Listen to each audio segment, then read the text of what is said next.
It's time for episode 78 of The Crisis Show here on Google Hangouts, on YouTube, on Twitter, and wherever else you have this link around the world. Good evening from the upstate region of the Catskill Mountains in New York. My name is Rich Klein. I'm president of Rich Klein Crisis Management, founder and host of The Crisis Show. Tonight we're going to talk about that tragic shoot-down of a Malaysia Airlines plane with our special guest. She is the strategic advisor, high-stakes communications coach and advisor for Steffi Ani Communications, and she's also the author of a well-received book that she wrote a few years ago, and the name of that book is called The 4 Highly Effective Stages of Crisis Management. Jane Jordan-Meier. How are you, Jane? Nice to see you. Hello, good evening to you, and good morning to everybody here on the Australian side of the world. I'm delighted to be back on The Crisis Show, even though it's an incredibly tragic and sad time for so many people.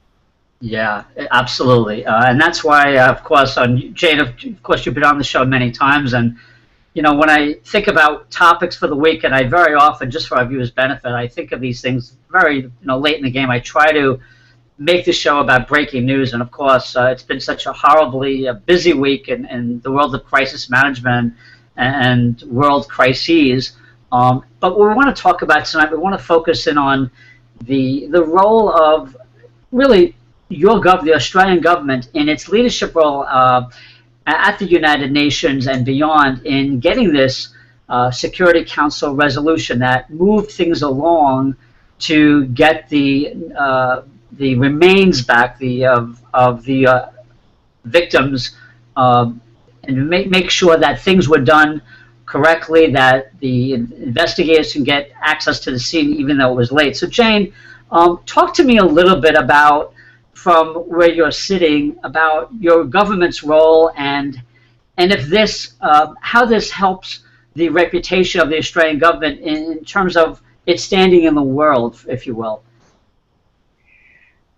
Yeah, Rich, first of all, let me just say that I'm a very proud Australian this week. I'm always a proud Australian, but particularly given Australia has exercised its right we are one of 10 non-permanent members of the UN Security Council. We won our seat back in October 2012, and it's a 2-year term, so it started in 2013. So we're into the second year of our term. So this is, if you like, Australia's one big shot at it on the world stage. And we have exercised our right, I think, in a very, very intelligent, strong, and thoughtful way, led by Australia's Foreign Minister, Julie Bishop. And of course, as a woman, I'm extremely proud that there is a woman at the helm for Australia. I think she's demonstrated very strong leadership. She's demonstrated grace under fire, steely determination under fire. And I note that former President Bill Clinton, who was in Australia at the time, he was speaking at the International AIDS Conference in Melbourne, in Victoria, here in Australia, which of course was affected greatly by the tragedy. That's right. And he said he was extremely proud to be in Australia at the time of Julie Bishop's statement to the UN. Yeah. So very strong leadership. Yeah, let's go to that statement, Jeff. It's okay. I have a clip up here, I believe. It's from the Sydney Morning Herald website. Let's see if I can play that clip for our audience. Let me just pull up a share screen here, and so our viewers can see it as well. I was very impressed with it, by the way, but I just want to see what you think, and we'll talk about it in a moment. Let me just pull it up on the screen here.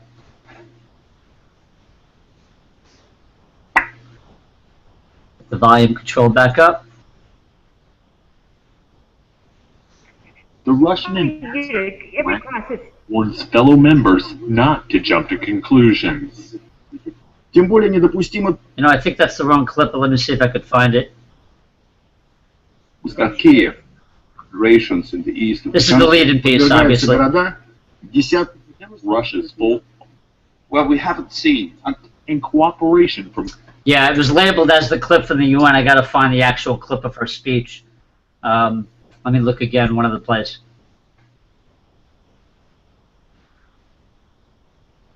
While you're looking for it, Yes, please. one of the comments that I would make is, in a leadership in a crisis defines us. So when you see somebody, I'm sorry, Jane, go ahead. I was going to say that this is on a world stage, Julie Bishop, and therefore Australia, given it's our seat, a non-permanent member of the UN Security Council. It's an extremely high-stakes moment for a leader from a communications perspective. Right. And I think that Julie Bishop managed the situation from a reputational perspective, from a crisis management perspective, and as an effective communicator, I think she gets top marks. Yeah, well, let's let our viewers judge that too. Oh, I think I got it here. Here we go. All the victims. I cannot begin to fathom the pain and anguish their family and friends are experiencing. But grief is now accompanied by outrage as we witness grotesque violations at the crash site. This demands a response. That is why Australia has brought this resolution to the Security Council. It demands that safe, secure, full and unrestricted access to the crash site be provided so the investigating authorities can carry out their work. It is despicable that this access is not being provided. It is an affront to the victims and their families. All states, armed groups, everyone must cooperate with the investigation. Mr. President, the message from this Council to those who were responsible for this atrocity is definitive. You will be held to account for your actions. They were all innocent people on a commercial aircraft. Their plane was shot down over territory controlled by separatists in eastern Ukraine. This is an absolute outrage. Okay, Jane. Can you hear me? Let's pick up. Yes, Victor. So if we just really, take a deep dive into that statement and some of the principles of good crisis statements. Well, number one, it is incredibly important to obviously show compassion and empathy, and which she did. Are you still with me, Rich? Yes. I'm still here. I am here. Yeah. Okay. Good. So it's hard to come back after you do these screen shares, but yeah, I'm here. Yes, which she obviously did. For me, it's also incredibly important to back up your statements if you're showing compassion and you want to be seen to be true and authentic about that. Is by the actions that you're taking. Now, clearly, she's in the UN, and Australia is outraged. Our Prime Minister was the first to jump on the world stage and show in very uncertain terms how outraged Australia was, and called on Putin immediately, held him accountable. So obviously Australia's values here are on display as well, and we are protective of our citizens and the people who've chosen to live in this country who lost their lives. I'm sorry about that. So Julie Bishop chose to describe that as despicable. And I think that really hit me. I say leaders need to have their head and their heart coming together. That's a truly good, emotionally intelligent leader, when their head and their heart come together. And for me, Julie Bishop, our Foreign Affairs Minister, demonstrated that, because despicable really cut through, and it was veiled anger and outrage there. I think she also used, the rhythm of the speech. If you look at it from that perspective as well, lots of adjectives to describe what was happening. Right. But despicable. I always say to leaders when I'm coaching them in a crisis, just to finish off quickly, is you've got to give me a way of thinking about this. you know, what is the adjective? What is that one word that's going to cut through that gives us a way of thinking about this? For me, listening to that, the cut-through word undoubtedly was despicable, and it is despicable at every level of what's happened. So I think it was a very strong, value-laden, effective in what is a very high-stakes situation for Australia as a non-permanent member of the UN Security Council. Well, yeah, let me ask you, I want to kind of broaden this discussion. Thank you for that. You know, you and I have talked on the show for a long time about, you know, media training and getting the right spokesperson out there. What do you know about your foreign affairs leader here in terms of before she got to that position? And has she always been that well poised? Because a lot of what we talk about isn't just maybe the words that are written, but how you deliver them, right? And I just think she nailed it in terms of her pace, the way her body language was, the seriousness of it, and of course the word she chose. But what do you know about her before she, you know, rose to this position? She's always been an effective performer. I haven't had the opportunity to study her in any major way, Rich, until very recently, as she has been performing in government. Her background is a privileged background, and she was head girl of a private girls' school. She's been a lawyer. She's been coached and mentored by a former Foreign Affairs Minister of Australia, Alexander Downer. So she's been, and I think mentoring and coaching is a really important part of leadership, and I know that she has had that. Yeah. In terms of training and coaching, in terms of media, I can't speak for that from a factual perspective, but I do.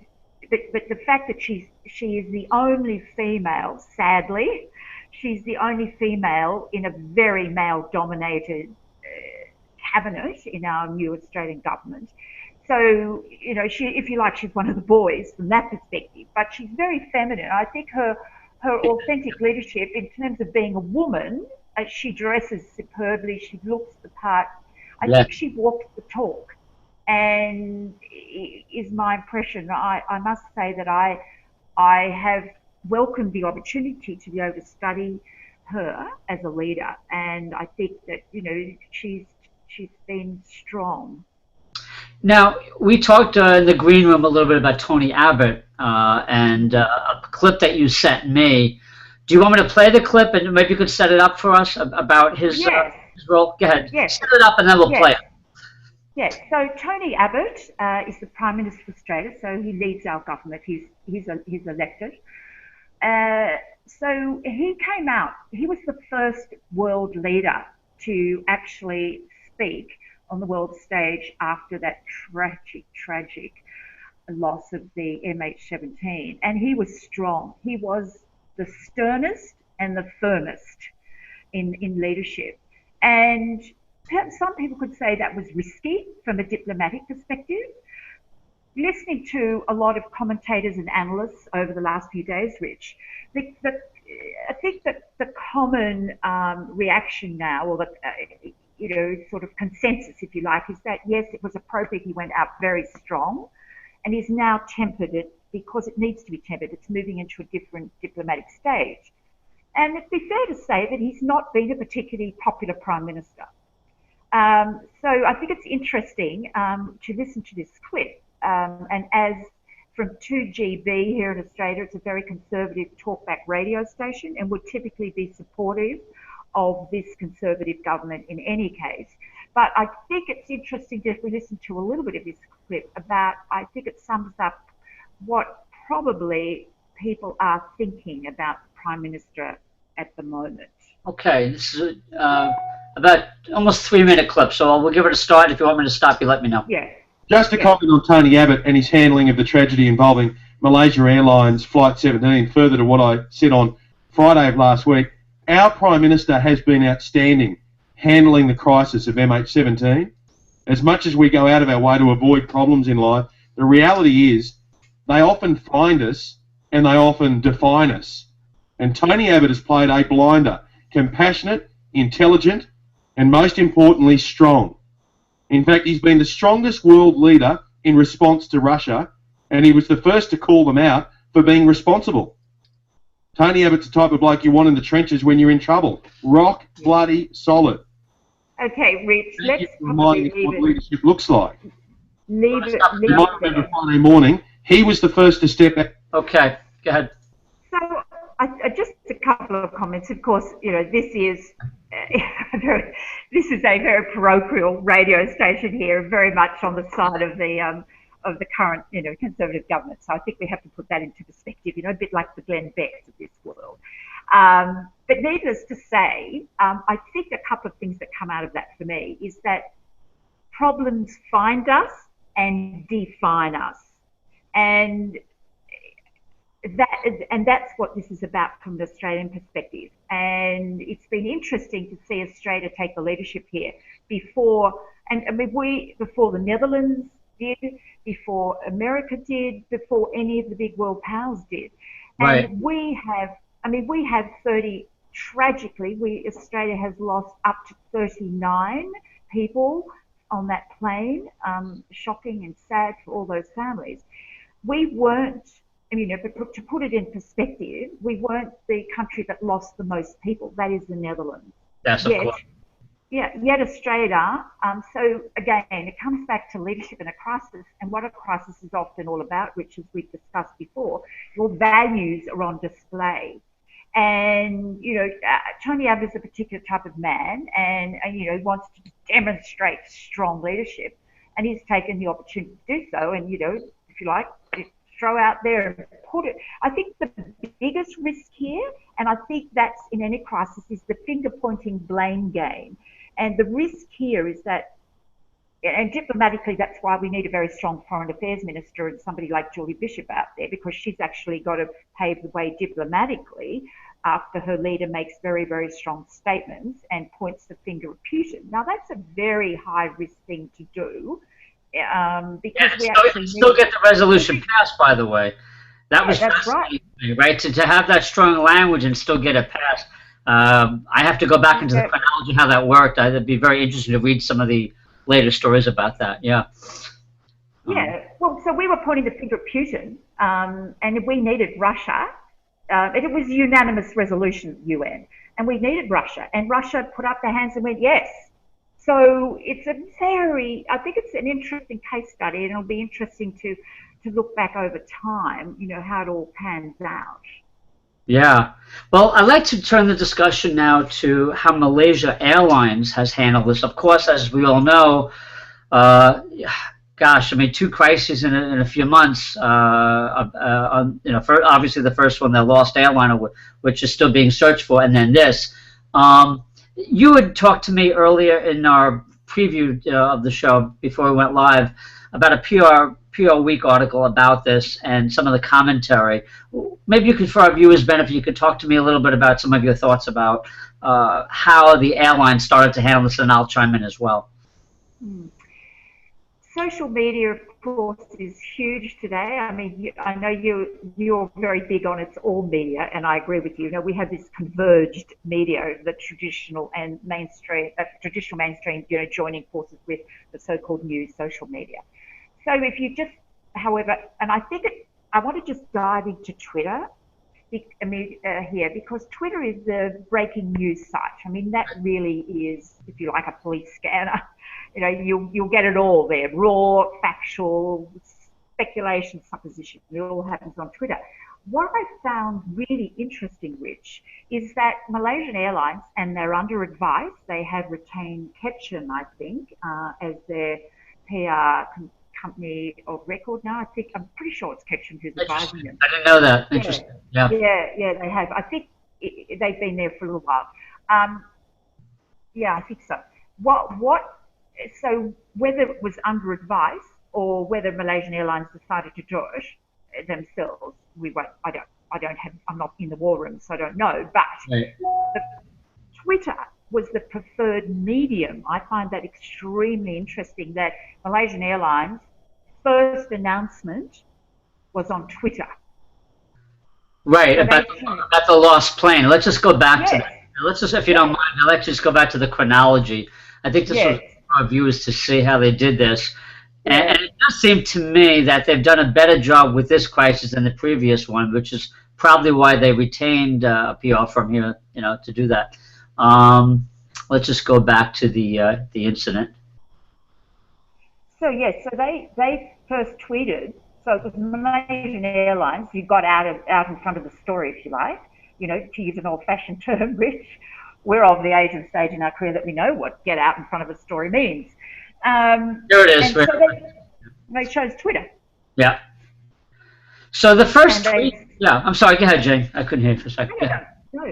I was just going to say that their first tweet was just that we've lost contact.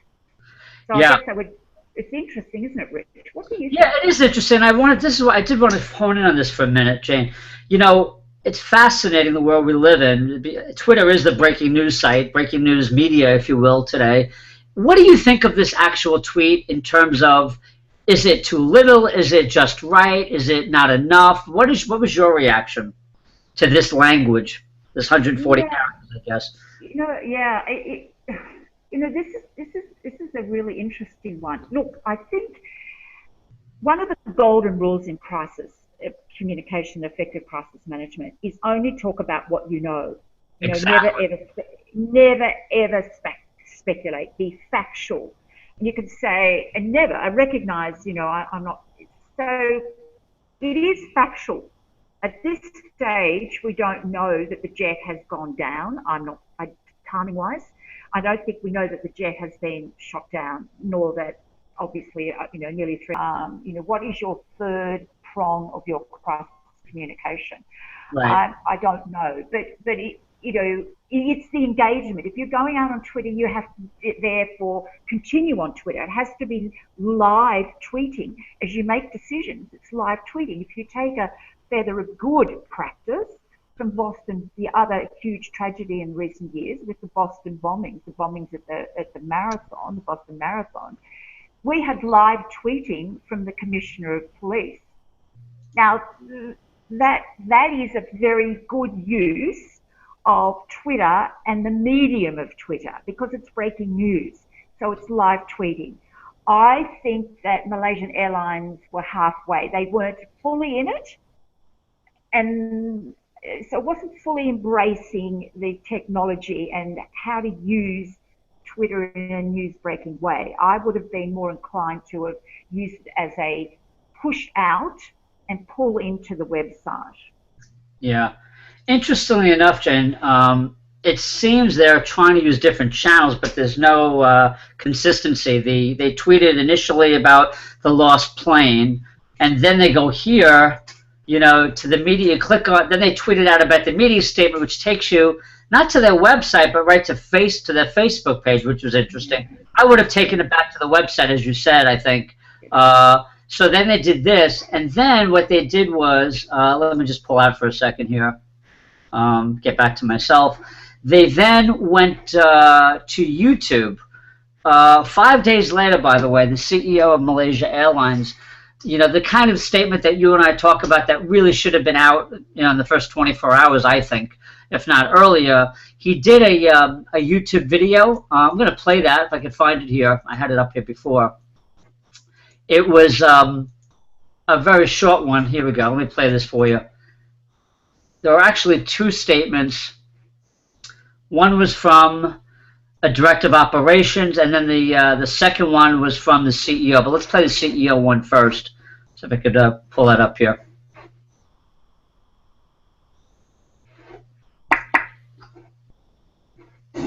I'm Ahmad Jauhari Yahya, CEO of Malaysia Airlines. No words can fully describe the loss of all those on board MH17. Our thoughts and prayers are with the families of those on board MH17. I'd like to offer my deepest condolences to the families on MH17. Our focus now is to care and support for the next of kin. Now, we have set up Family Support Center in Kuala Lumpur and Amsterdam so that the families can be in touch with the airline to get the latest update on MH17. In order to assist the search and recovery effort, we have deployed a special flight to transport 131 members of a Malaysian team to Kiev to assist the authorities over there in their efforts to do the recovery at site.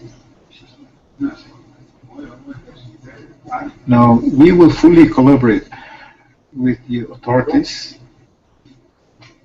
to seek answers in this very painful tragedy. The truth must prevail so that victims and family know exactly what happened. While we continue to mourn the loss of colleagues and friends on board MH17, we stay strong and are committed to the task at hand. Okay. So very different, delivery. What did you think, Jane, of that? Yes, so I'm going to look at it from a couple of different perspectives, Rich. I'm going to sort of take a bit of a deep dive here. First of all, let me say it followed the standard formula, which was good to see. Okay, so what is that? So we give our concern up front, which he did, absolutely did.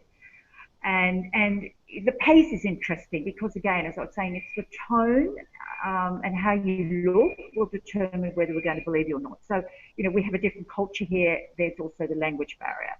But it is paced. So all the right words were there. All the right words are in the right order. So we give our concern, and then we say, what's our priority? He said our focus now is. That's incredibly important for any people listening here, is to talk about your priorities, because you can talk about that. You can talk about your priorities. We don't know what you're doing, so it's incredibly important to state that.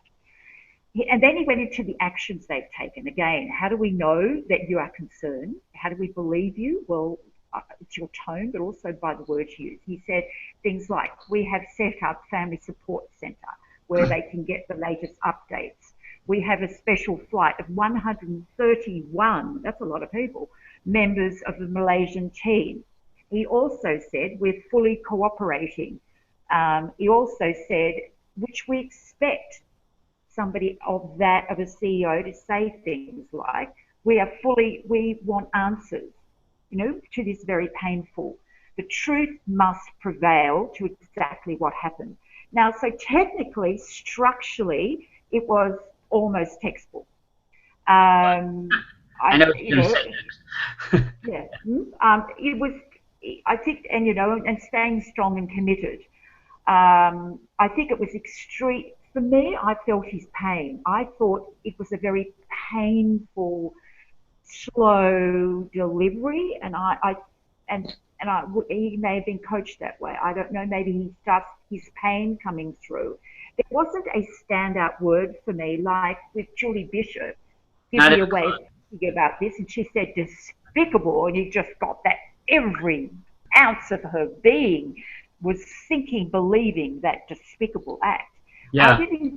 I just got an overall feeling of painful. Yeah, I got some of that. Interesting. I just want to chime in for a moment on this. It was obviously a prepared statement. And absolutely. I got the pain, but I also, what I didn't get, and I agree with you, you got a little bit of the pain, but you didn't get the, I am a CEO, I am the leader, his body language was like mine is now. He was accepting the chair, and I guess you could look at that as pain, but at the same time, I think people want to look to a CEO with a little bit stronger posture, if you will, and literally and figuratively. And so for me, it was almost too coached, too monotone. I think he needed a little more emotion in his voice. I mean, these are little things, but I'm really saying that more for our viewers' benefit out there who might be faced with a situation like that. And sometimes you just have to pick up your voice and your posture to show that leadership in a crisis situation, because the whole world is watching you and hanging every word. So I think you're right. I think on the content side it was fine, but again, the incident happened last Thursday. This didn't come out till I believe it was Tuesday. Way too late. Old news already, and it's a shame because they had the instinct or the coaching to do it, but maybe that came a little late. Certainly, if I was advising Malaysia Airlines, I would have said, look, you got to get something out right away. And even if you don't have all the facts, folks, I'm talking to the audience now, if you're just going to express condolences and talk about the actions you are taking to resolve the crisis or to at least begin the process, there's no reason why the CEO could not have done this video in the first 24 hours, which would have been seen as more on top of things. So it's their social media response, their media response has been scattered. Having said that, it's good to see that big companies and big airlines are starting to use these tools to get the message out. And my feeling is, as an outsider on this one, that they're trying to feel their way. So they use Twitter, they use Facebook, they use YouTube, but it's not cohesive yet. And that's okay. It's a good case study, I think, in seeing how companies are using social media to communicate directly with their stakeholders, right? Yeah, I wanted to pick up on a couple of things. The painfulness, I think, for him was a little bit because it was not only emotionally painful, but I actually think as a leader, it was painful, for him to actually embrace it and get out there and do it even. The whole thing just felt labored and painful. As you said, it's very painful. And staying strong and committed didn't sound like he was staying strong and committed. Right. So, the head and the heart didn't quite work for me in this one. Yeah, and the body language and the words, what I talk about, the synchronicity. Yeah, go ahead. That's right, absolutely. Yeah, there's science would tell us today, some of these sort of a bit out there science actually from the Heart Math Institute in California tells us that our heart actually has a brain. And the head brain and the heart brain are having this two-way thing going on all the time. And, so the messages, that was a sort of little bit clumsy from that perspective, I get. We've been very picky here, but let's remember, in the digital age, Rich, everything can be seen. Your slightest twitch of your eye and your eyebrow, on a big screen, or even on just your eyes, on which we can zero in on our smartphones. Right. So, the thousands of ears and eyes that are out there today can take in the tiniest little detail of you as a leader when you're giving a high-stakes statement. So it does take a lot of picking, if you like, and thinking and being very smart and intelligent about how you approach it. And while we're saying technically it was strong, it was follow the formula and technically, structurally it was there. It then becomes about delivery, and appearances do matter. Yeah. My research that I had in my book, it's nanoseconds. We make up our decision about whether we're going to believe you or not in milliseconds, a bit like, if you like, Michael Phelps's fingernail touching, the celebrated Olympic record gold medal swimmer in America, when he touches that millisecond that he touches the end of his race, that's the same time, that absolute nanosecond that we have to make it, whether we believe you or not. Right. Yeah. We believed Julie Bishop, didn't we? We believed Julie Bishop, but we're not sure about him.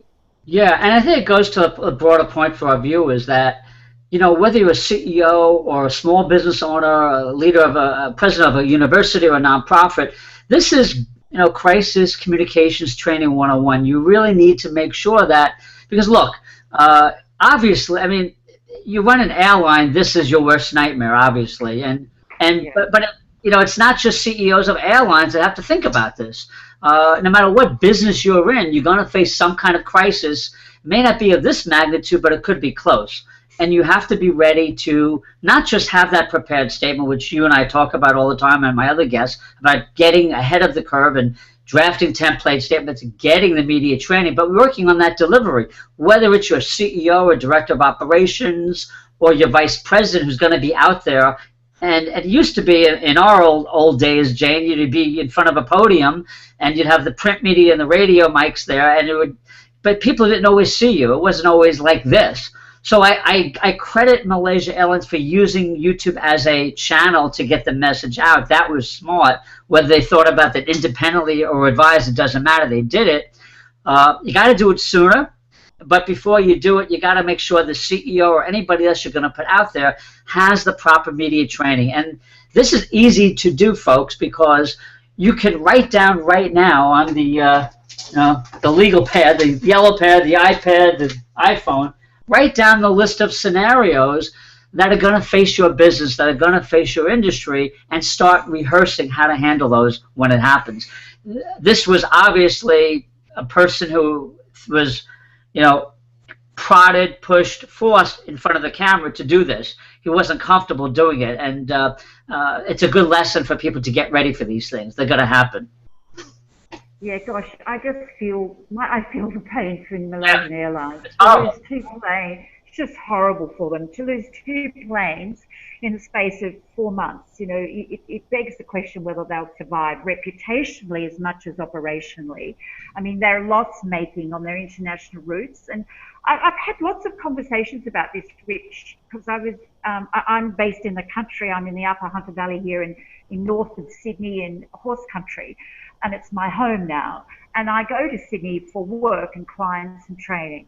And I was in Sydney last weekend, which is unusual for me. I'm typically in the country. And because people, my friends and people who know me know I'm in this game, this business. And they were all asking my opinion. And it led to a lot of discussion about whether we would fly Malaysian Airlines or not again. And if I had never have, and I can tell you, Rich, I would not fly them because it's tempting fate. I don't know. For me, where's the third big thing? Bad luck comes in threes. Just horrible for them. And they get a lot of business from you, right? The Malaysia Airlines they're trying to bring apparently, from what I read, at least today, they depend on there's a lot of their business comes from Australians, right? Oh yes, absolutely. Yeah. I have many friends who've flown Malaysian Airlines to London and to Europe. I mean, the Australians are big travellers. We have to go a long way, and we like to travel. So they have had good fares, and it's been a good experience. So it's a very tragic for Malaysian Airlines in many, many different ways. Rich, when we're coming back to sort of, again, for our viewers and our listeners out there in terms of, if you like, crisis communication, crisis management 101, it's about your choice of spokespeople. And you asked me that earlier. Well, clearly, if you're Prime Minister of a country, you're head of an airline that has unfortunately lost, nearly 300 people and over 500 people in the space of 4 months, you have no option. You have to go out there. But right. You don't have to do it all by yourself either. And it doesn't always have to be the CEO. So who can it be? Well, the Director of Operations. If you want the technical, who's got their hands on the ground doing it? Like, for example, one of the 131 members of the Malaysian team. Now, one of them would be good to speak about what they're actually doing, how they are fulfilling the action, what they're doing to get to the bottom of what's happened. So technically, I always am in favour of having at least, 2 or 3 spokespeople all trained and their backups for all of them. Because in a crisis like this, which is technically a disaster, it's going to go on for more than 3 or 4 days. People get exhausted, and our human performance starts to drop away. So you say, you things come out of your mouth that you don't expect, and actually make the situation worse. So train up. So for people listening, at least 3 to 4 people with backups and different roles and responsibilities. I'm a great believer in one message but many voices. Right. Have a consistent approach but it's okay to have many people doing it, as long as you are fulfilling the mission and the values of your organization. Great point. And just to follow up on that, Jane, I do a lot of media training, and one of the ways I do it, and really for our viewers' benefit, when you're looking at consultants or PR firms or media trainers, you want to make sure that they come up with the kinds of questions that you're likely going to face in a crisis like this, or the kind of crisis you may face. So what I do, Jane, is and I'm sure you do something similar, is I do a study of the potential crises that could impact that business.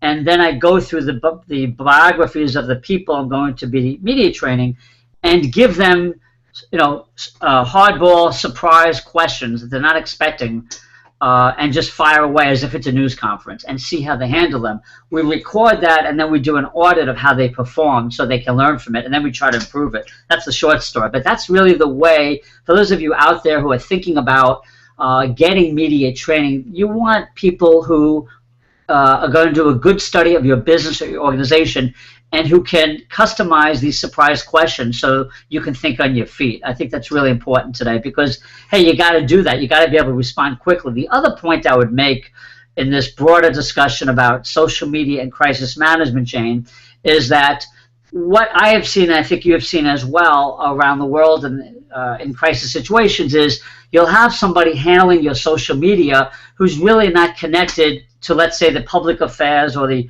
crisis management team, and they really need to be on top of things so that they're not just responding to angry customers, victims' families on their own. There has to be a cohesive approach that the company comes up with. It has to be quick, but you can't have somebody who's just controlling the operations of the Facebook page or the Twitter feed doing that. They have to be part of that team and be clued in and have access to the CEO and the executive team so that the company's message is getting out properly. And we've seen a lot of disconnects over the years when somebody handling social media is not really trained in crisis management or reputation communication, and as the phrase that you use, I like high stakes communications. And that's something that you need, for those of you out there, you need to bring your social media people in to those discussions about high stakes communications, because what I've seen is a real disconnect there. I don't know, have you seen some of that, Jane, in your work as well? Yes, absolutely. And some of the work that we're doing at the moment, advising a very large government agency, regulatory body here in Australia, and they sort of think of social media as a sort of separate, a lot of organisations, in my research for the next edition of my book, it's still very siloed, and people go, well, sort of social media is out there. Well, in fact, as you very rightly say, I just underscore that point, it needs to be a coordinated effort, and for goodness sake, let's keep the interns a long way away from the posts in high stakes communication. Thank you. Yes, good point. Yeah, so Rich, I know our time's we've still got about 15 minutes or so, but I just wanted to, there's two things that are in my head right now. In a crisis, of course, it goes through several phases, and I write about this in my book, how the media, and that's social media, citizen journalists, as well as mainstream media, it goes through 4 distinct stages. And what we're seeing now is a bit of stage 2 and 3, which is, the first stage is all about the incident itself. The spotlight, if you like, is on the incident. Then it turns very quickly to the second stage, the unfolding drama of when all the facts come out. The spotlight then is your response, i.e. the company's response. We've just been talking about Malaysian Airlines, and we've been talking about Australia's response. But it's also the other big focus in this stage is the victims.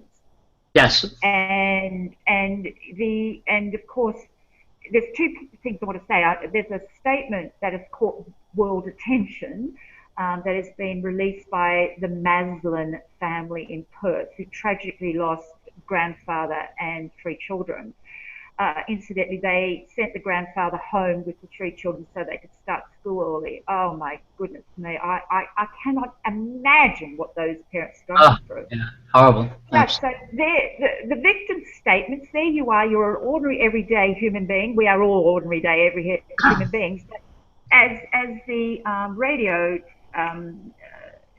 talkback host said earlier in 2GB we listened to, problems find us and define us. Now, what the Maslin family have done in terms of a statement, and I don't know how they put it together, if they were coached or counselled or advised, but it's truly, truly sensational. It's outstanding statement, and full marks to them.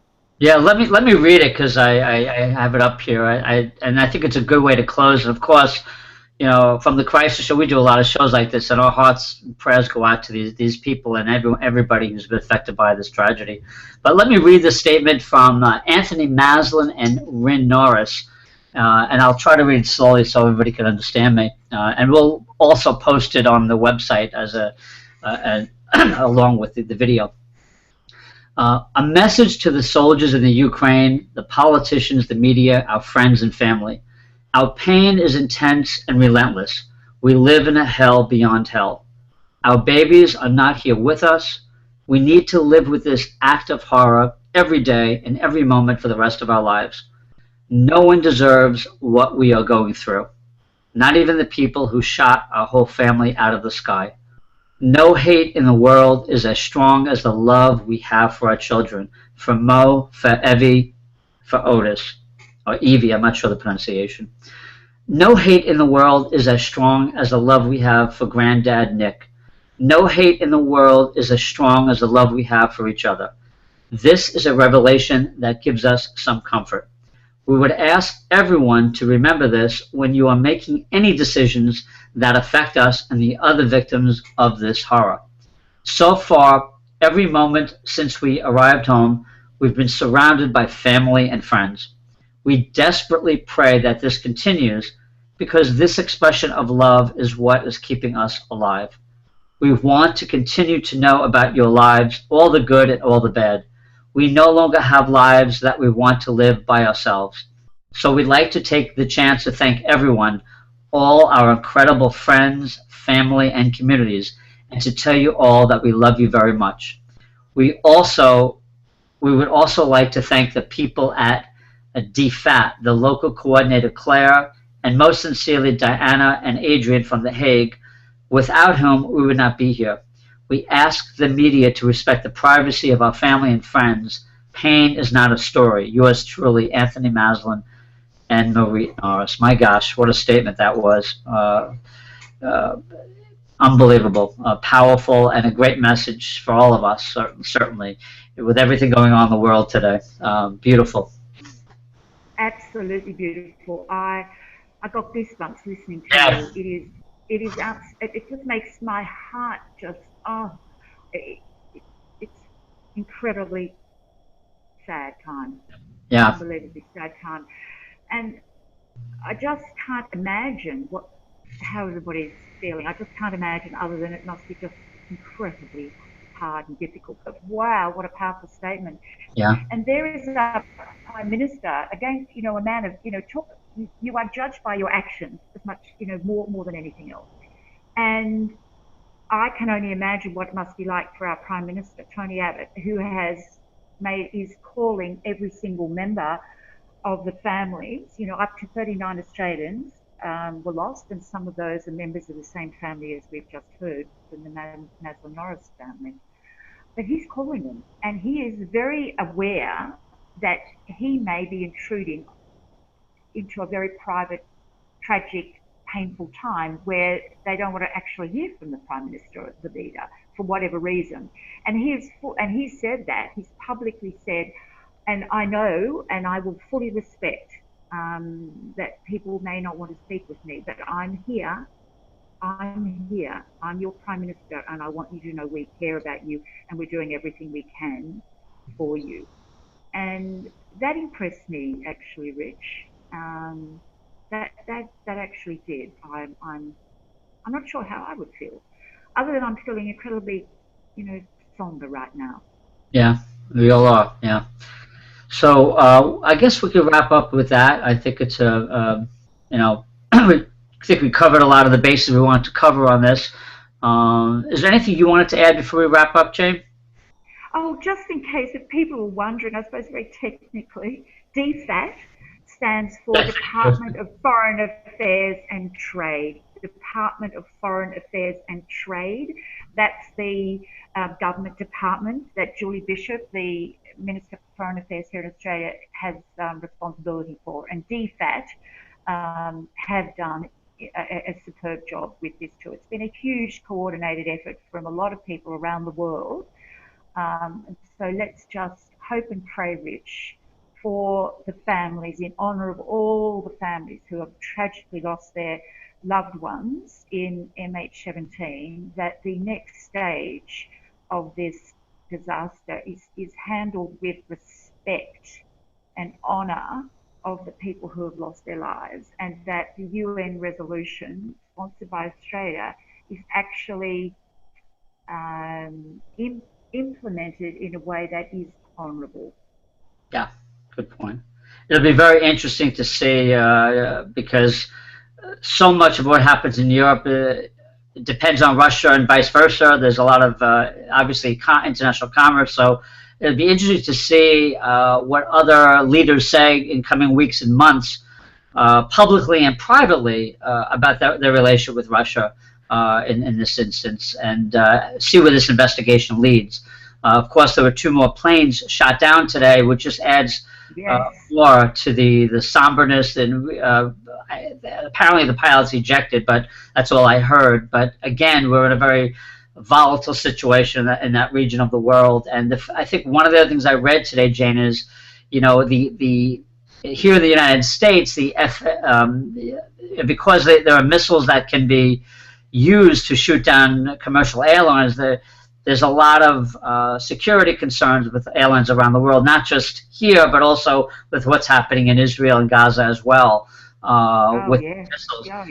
So commercial airlines, I'm sure if they're not, they should be on high alert right now in terms of their intelligence, working with their intelligence teams and security, and that this is a possibility. Whenever these things happen, we saw it, many years ago with Tylenol.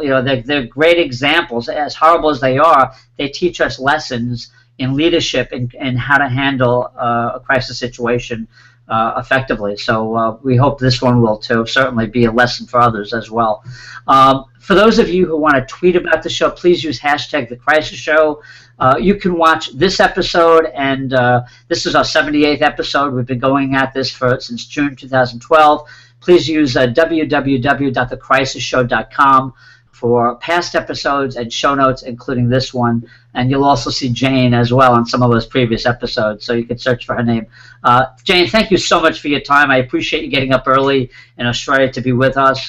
It's always good to have somebody close to this, close to the local government, and when we're talking about an international tragedy, who has some good knowledge, but also your expertise in crisis management as well. So thank you. And to our viewers, thank you for watching. We'll see you again soon. Thanks, Jane. My pleasure. My absolute pleasure, Rich. Have a good evening in New York. Have a good day. Bye-bye. Thank you.